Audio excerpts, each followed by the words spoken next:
Amin. Haleluya.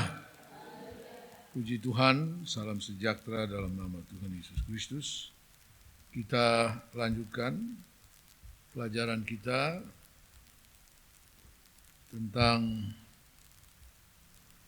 tokoh dalam kitab Keluaran. Yang pertama kita belajar tentang seorang Musa,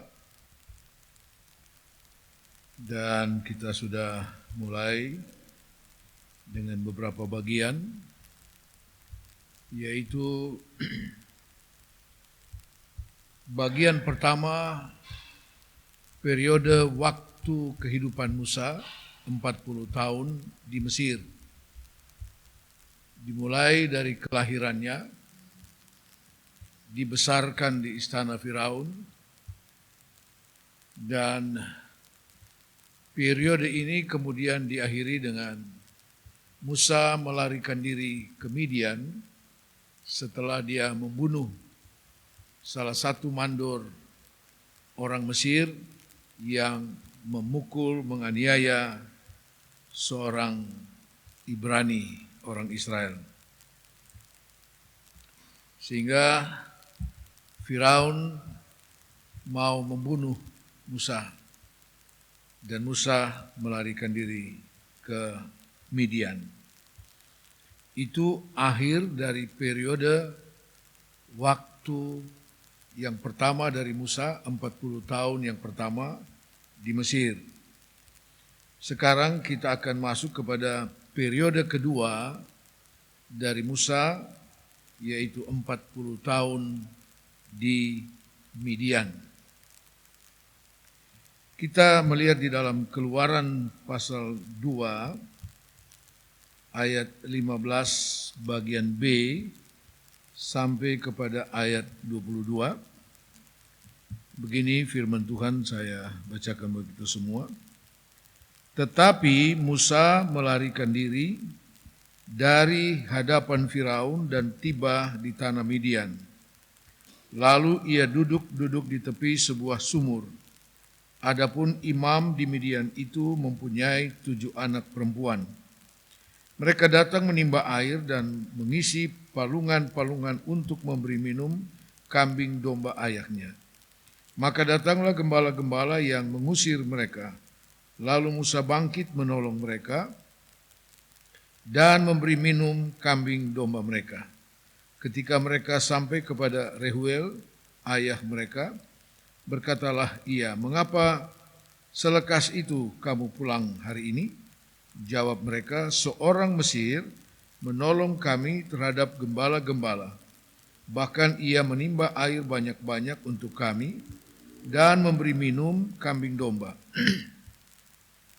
Ia berkata kepada anak-anaknya, "Di manakah ia? Mengapa kamu tinggalkan orang itu? Panggillah dia makan." Musa bersedia tinggal di rumah itu, lalu diberikan Reuel Zipora, anaknya kepada Musa. Perempuan itu melahirkan seorang anak laki-laki, maka Musa menamainya Gersom. Sebab katanya, "Aku telah menjadi seorang pendatang di negeri asing." Ya. Nah, itu awal keberadaan Musa di Midian. Mengenai periode waktu 40 tahun di Midian, kita bisa melihat itu dalam Kisah Rasul pasal 7. Kisah Rasul pasal 7 ayat 29 dan ayat 30. Kisah Rasul 7 ayat 29 dan 30. Mendengar perkataan itu, larilah Musa dan hidup sebagai pendatang di tanah Midian. Di situ ia memperanakan 2 orang anak laki-laki. Dan sesudah 40 tahun tampaklah kepadanya seorang malaikat di padang gurun Gunung Sinai, di dalam nyala api yang keluar dari semak duri. Ya. Jadi ini dasar tentang periode waktu yang kedua bagi Musa selama 40 tahun dijalaninya di Midian. Apa itu Midian? Kalau kita melihat dalam Kejadian pasal 25, Midian itu adalah salah satu anak dari Abraham dengan gundiknya yang bernama Keturah. Kejadian 25 ayat 1 sampai ayat 6. Abraham mengambil pula seorang istri namanya Keturah. Perempuan itu melahirkan baginya Zimran, Yoksan, Medan, Midian, Isbak, dan seterusnya. Jadi salah satu anak dari Abraham dengan perempuan yang bernama Keturah itu bernama Midian. Jadi daerah Midian ini adalah diambil dari nama anak Abraham yang bernama Midian, ya, yang bernama Midian.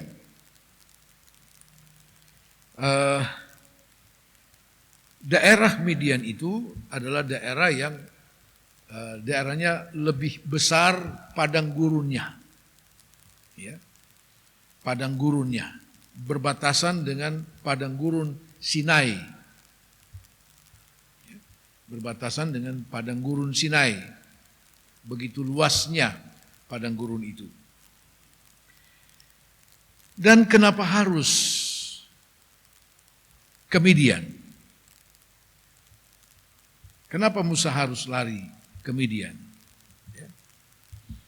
Saudara, dalam hidup ini tidak ada sesuatu yang terjadi secara kebetulan. Ya.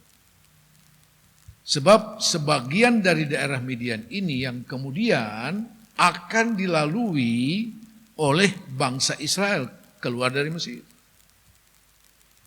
Jadi di daerah ini Musa mendapat pengalaman dan pelajaran yang sangat berharga, ya, yang kemudian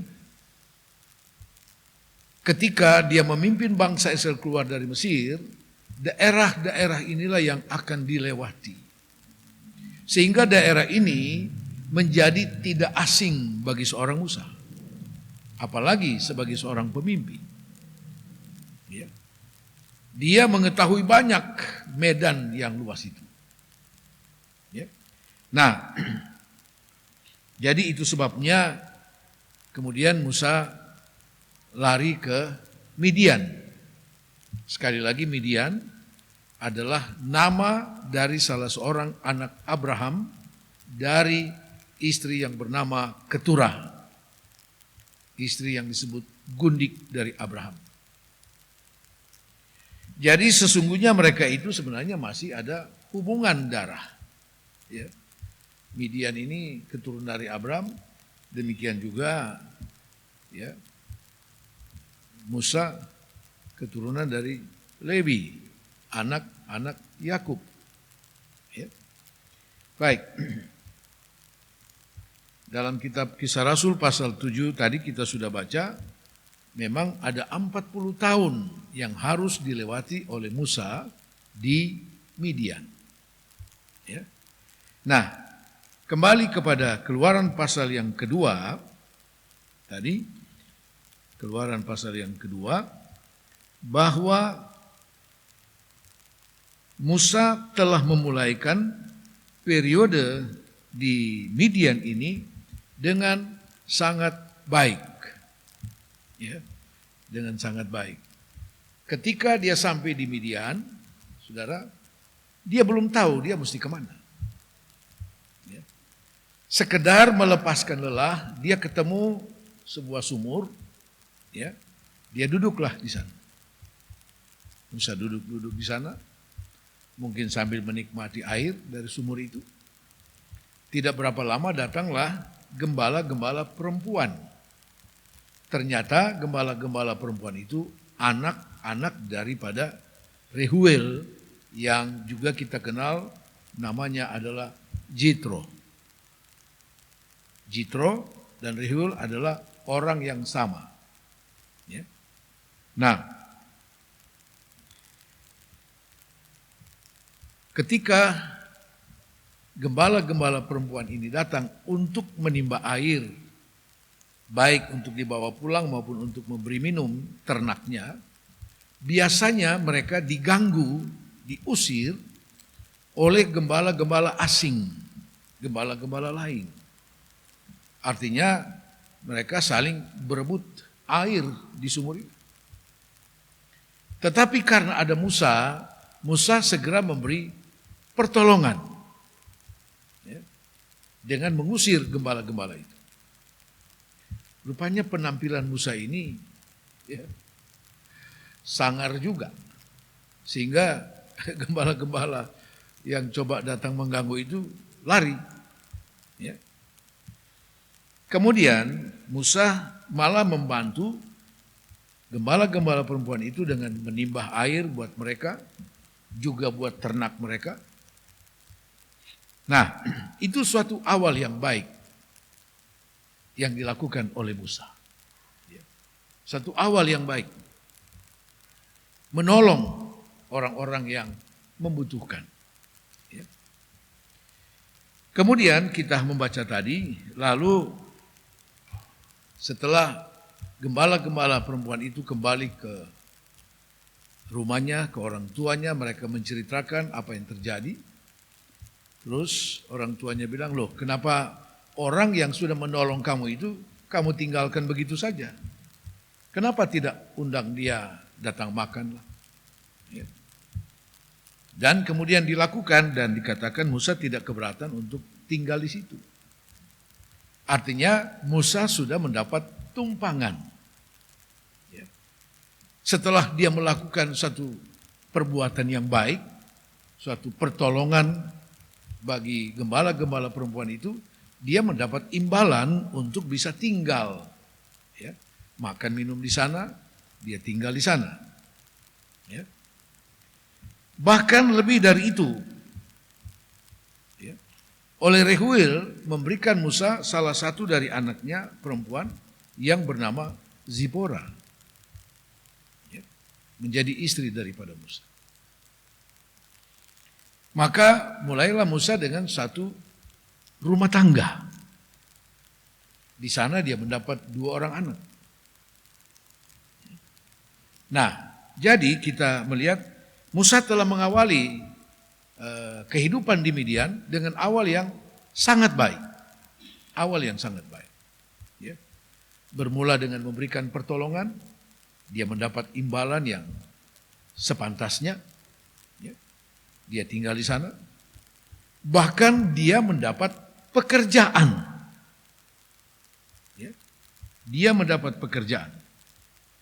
Pasal 3 ayat 1. Keluaran pasal 3 ayat 1. Adapun Musa, ia biasa menggembalakan kambing domba Yitro, yaitu Reuel itu, mertuanya, imam di Midian. Sekali ketika ia menggiring kambing domba itu ke seberang padang gurun, sampailah ia ke gunung Allah, yakni gunung Horeb. Ya. Dia boleh mendapat tumpangan, ya. Dia dilayani dengan makan minum, dia diberi anak daripada Yitro, anak perempuan menjadi istrinya, ya. Bahkan kemudian dia diberikan pekerjaan, ya. Diberikan pekerjaan oleh Yitro, mertuanya. Jadi satu awal yang sangat baik untuk seorang Musa. Walaupun tentu pekerjaan ini sangat bertentangan dengan kehidupan Musa 40 tahun sebelumnya. Di Mesir dia tidak pernah mengerjakan pekerjaan seorang gembala domba. Tidak pernah. Nanti di Midian dia mendapat pekerjaan seorang gembala. Dan kita tahu bahwa pekerjaan gembala itu adalah pekerjaan yang paling rendah. Ya, paling rendah. Karena pekerjaan seorang gembala itu ada pekerjaan yang diupah, digaji. Ya. Musa harus menggembalakan ternak yang bukan miliknya.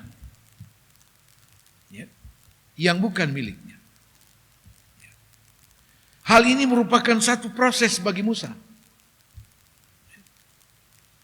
untuk belajar bertanggung jawab kepada sesuatu yang dipercayakan dan bukan miliknya.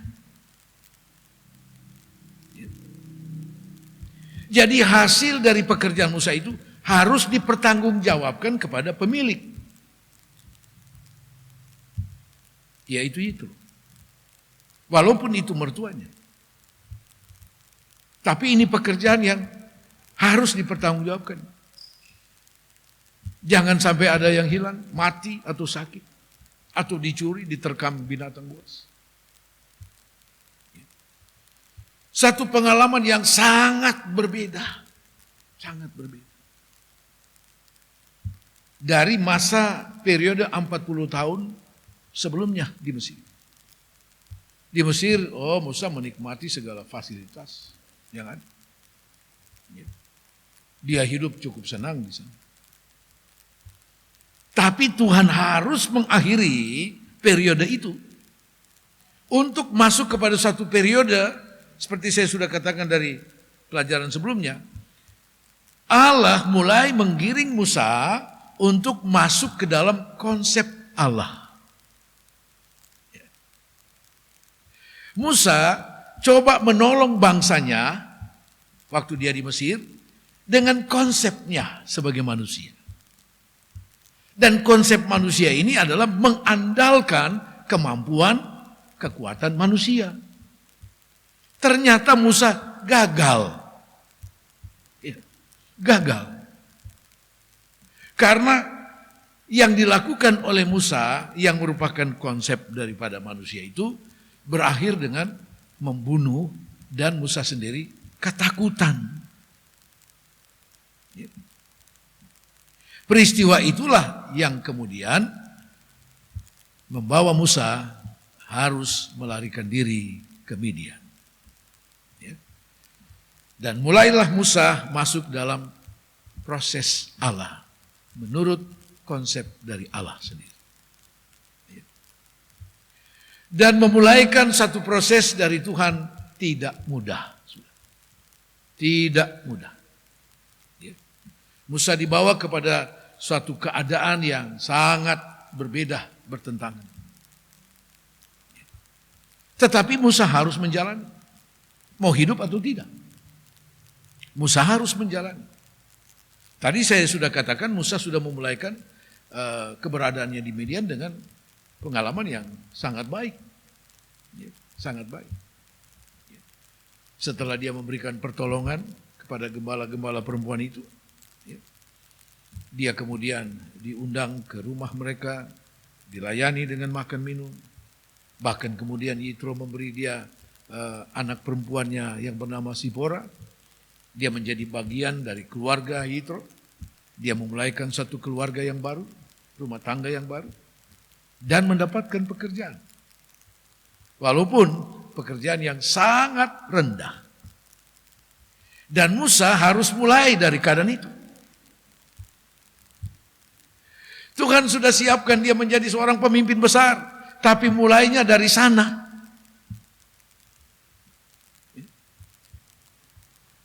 Daud menjadi seorang raja besar. Yang dikenang oleh bangsa Israel sampai hari ini. Dia disebut dan dikenal raja besar. Dari mana Daud memulaikannya? Menggembalakan 2-3 ekor domba ayahnya. Maka apa yang firman Tuhan katakan, barang siapa setia pada perkara kecil, akan dipercayakan perkara besar. Belajar dari kebenaran-kebenaran firman Allah ini, mari saudara. Kita juga mau bersedia untuk taat dan setia kepada perkara yang kecil. Katakan amin. Tidak ada perkara besar yang begitu kita buka mata, sudah langsung pada perkara besar. Tidak ada. Kalau orang dunia ya. Begitu buka mata orang tua kaya raya. Segala sesuatu ada. Tapi karena kaya raya itu juga akhirnya berakhir di penjara. Karena salah menggunakan kekayaan. Terlibat narkoba lah dan segala macam. Tetapi ketika kita masuk dalam rencana Allah, proses dari Allah, konsep dari Allah, tidak ada pilihan lain. Kita harus mau mulai dari yang terendah. Dari yang terendah. Dan itulah awal proses Allah kepada Musa. Nah, dengan setia dia melakukan pekerjaan itu. Saudara bayangkan 40 tahun menjadi gembala domba dari mertuanya, bukan punyanya. Dari mertua. Sampai satu waktu, nah dalam pekerjaan ini, saudara mungkin hanya sekali-sekali Musa pulang ke rumah. Pulang ke rumah. Dia jauh lebih banyak waktunya di padang penggembalaan domba. Dan dia harus tidur beratapkan langit terbuka. Di waktu malam dinginnya luar biasa di padang gurun sana. Siang panasnya luar biasa. Dan itu yang kemudian dialami. Dan ini bagian proses dari Musa. Bagian proses dari Musa. Dia harus belajar bertanggung jawab untuk apa yang dipercayakan kepadanya. Sebab nanti dia akan dipercayakan menggembalakan manusia. Satu bangsa, yaitu bangsa Israel. Yang ada waktunya dia menjadi begitu marah dengan bangsa.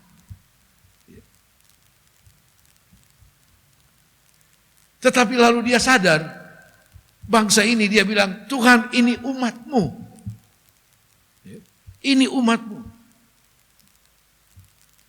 Dari mana Musa belajar itu? Ketika dia menggembalakan domba-domba yang bukan dia punya. Mertuanya pun. Mungkin ada waktunya dia begitu marah dan jengkel dengan domba-domba yang juga nakal dan sebagainya. Tapi dia harus sadar kembali. Ini bukan saya punya.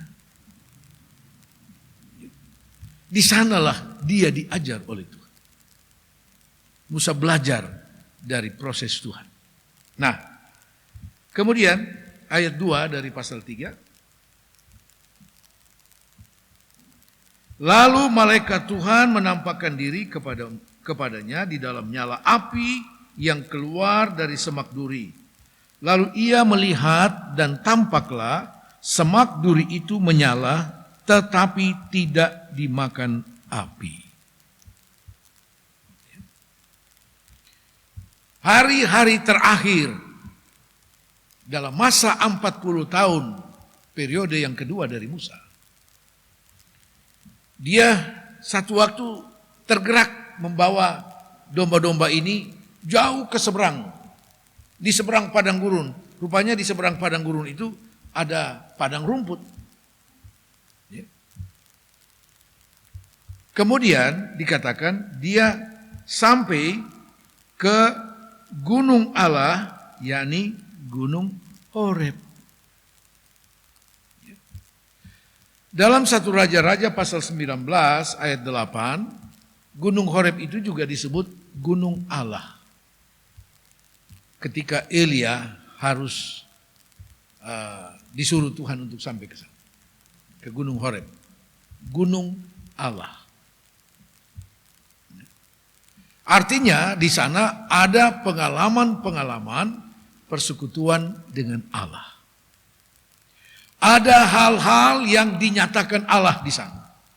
Bagi Musa, bagi Elia, dalam kitab Raja-Raja yang pertama.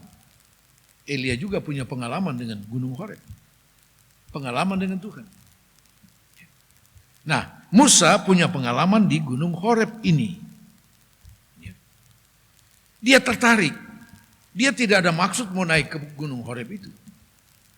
Tetapi ada yang menarik perhatiannya. Dikatakan di sini, malaikat Tuhan menampakkan diri kepadanya dalam nyala api yang keluar dari semak duri.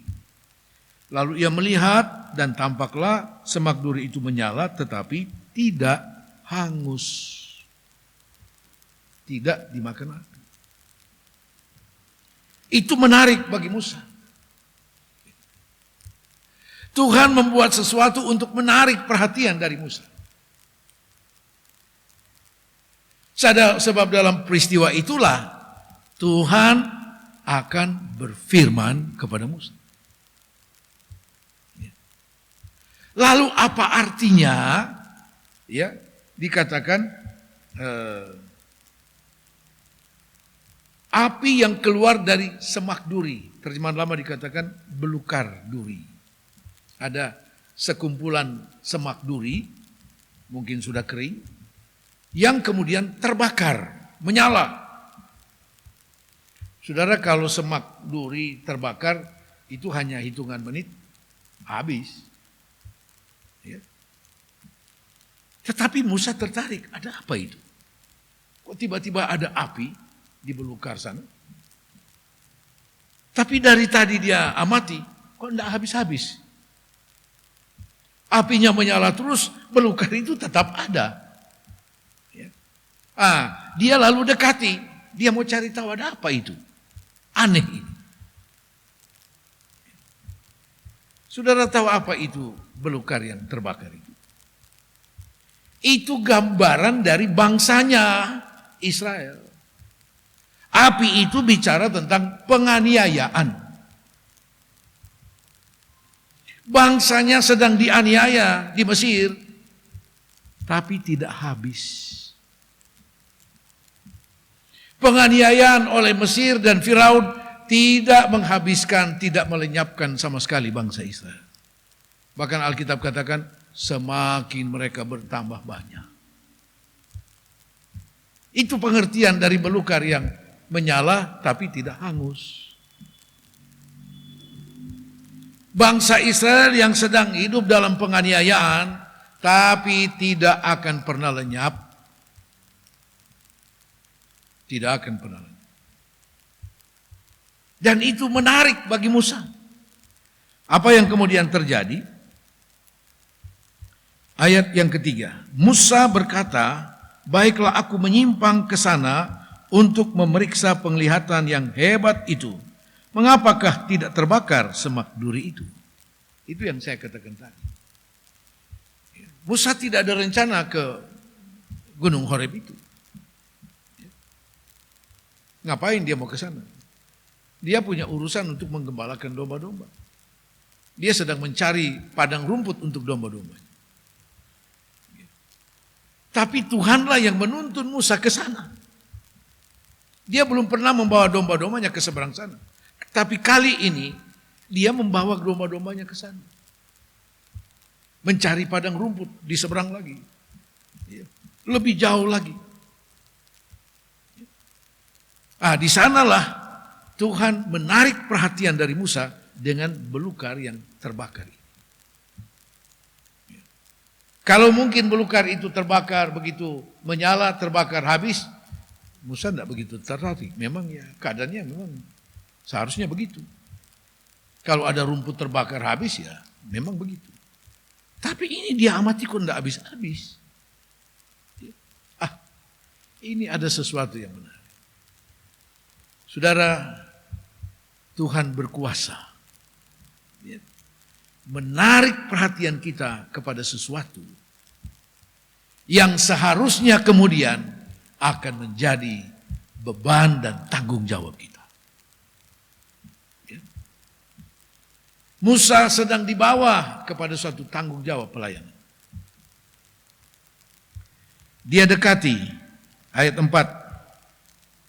Ketika dilihat Tuhan bahwa Musa menyimpang untuk memeriksanya, berserulah Allah dari tengah-tengah semak duri itu kepadanya. Musa, Musa, dan ia menjawab, ya Allah. Lalu ia berfirman, janganlah datang dekat-dekat, tanggalkanlah kasutmu dari kakimu, sebab tempat di mana engkau berdiri itu adalah tanah yang kudus. Ketika Musa mendekati belukar yang menyala itu, sebelum dia begitu sangat dekat, suara Tuhan Allah muncul dari belukar. Kenapa ada suara Allah dari belukar yang menyala itu? Artinya Tuhan masih memperdulikan umatnya, bangsanya yang sedang dianiaya di Mesir. Panggilan Allah kepada Musa muncul dari api yang membakar belukar.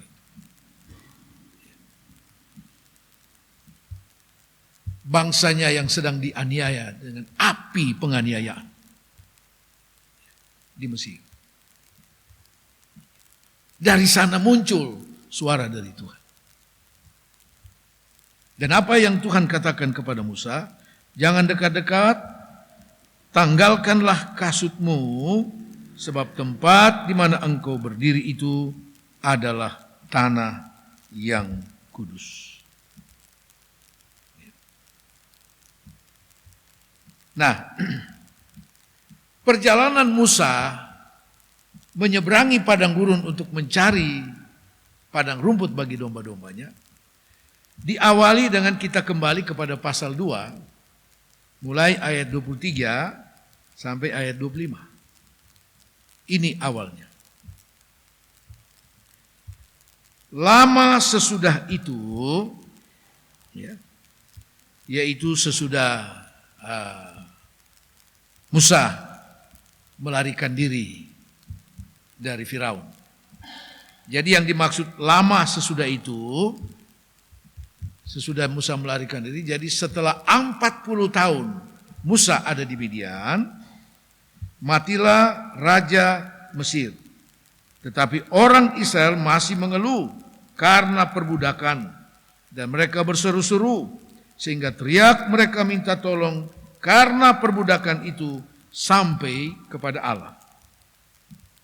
Allah mendengar mereka mengerang. Lalu ia mengingat kepada perjanjiannya dengan Abraham, Ishak, dan Yakub. Maka Allah melihat orang Israel itu dan Allah memperhatikan mereka.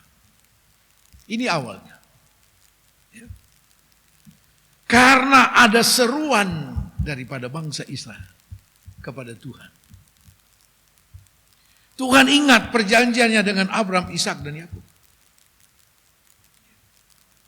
Dan ketika Tuhan ingat perjanjiannya, maka Tuhan mulai adakan sesuatu dengan Musa.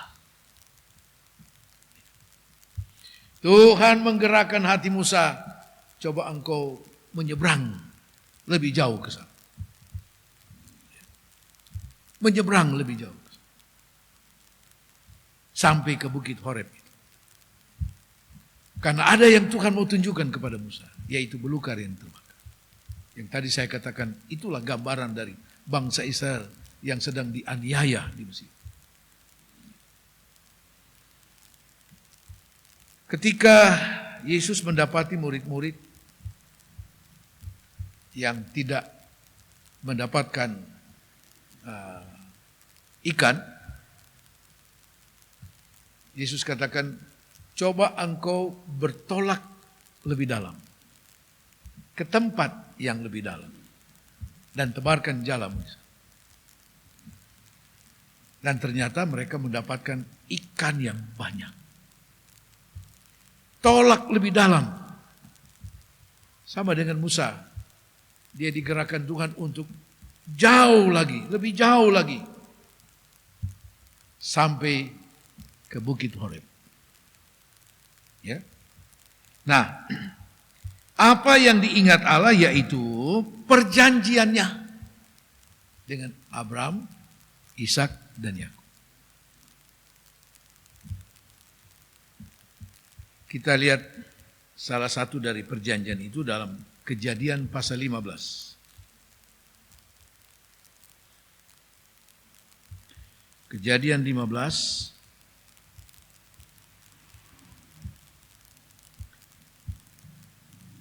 ayat 13 mulai. Firman Tuhan kepada Abraham, ketahuilah dengan sesungguhnya bahwa keturunanmu akan menjadi orang asing dalam suatu negeri yang bukan kepunyaan mereka, dan bahwa mereka akan diperbudak, dianiaya 400 tahun lamanya. Tetapi bangsa yang akan memperbudak mereka akan kuhukum, dan sesudah itu mereka akan keluar dengan membawa harta benda yang banyak. Tetapi engkau akan pergi kepada nenek moyangmu dengan sejahtera, engkau akan dikuburkan pada waktu telah putih rambutmu. Tetapi keturunanmu yang keempat akan kembali ke sini, sebab sebelum itu kedurjanaan orang Amori itu belum genap. Ya. Saudara melihat Allah bekerja sesuai dengan rencana dan waktunya. Ya. Kenapa harus 400 tahun di Mesir? Bangsa Israel. 400 tahun itu dihitung mulai Allah berjanji kepada Abraham. Dihitung dari sana. Ya. Jadi sebenarnya lamanya bangsa Israel di Mesir tidak sampai segitu.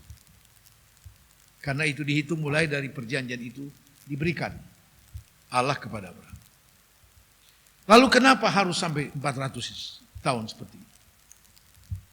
Tuhan Allah katakan nanti sesudah selesai 400 tahun itu, bangsamu akan keluar dari negeri itu yang menganiaya mereka, dibawa kepada negeri perjanjian ini.